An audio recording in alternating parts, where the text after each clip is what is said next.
हरे कृष्ण।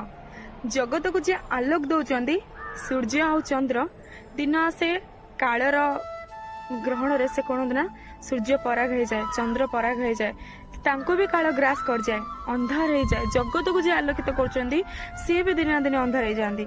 देखिथे जंगल सबुठ बलवान हस्ती हाथी ताको भी दिने अजगर सर्प सामने सी भी दिने कालर ग्रास हो जाए। से ना बुद्धि काम करे ना बल काम करे, तो से कौन काम करे गोटे हूँ भगवान शक्ति काम करे।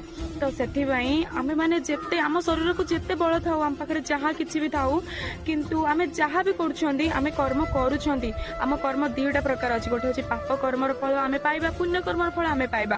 तो जहाँ भी कर्म करुँच आम भगवान को शरण में रहीकि करवा। भगवान को शरण रहिले भगवान आमको बुद्धि भी देवे, बल भी देवे, समय आसले से आम निश्चय छिड़ा हे। हरे कृष्ण, हरि बोल।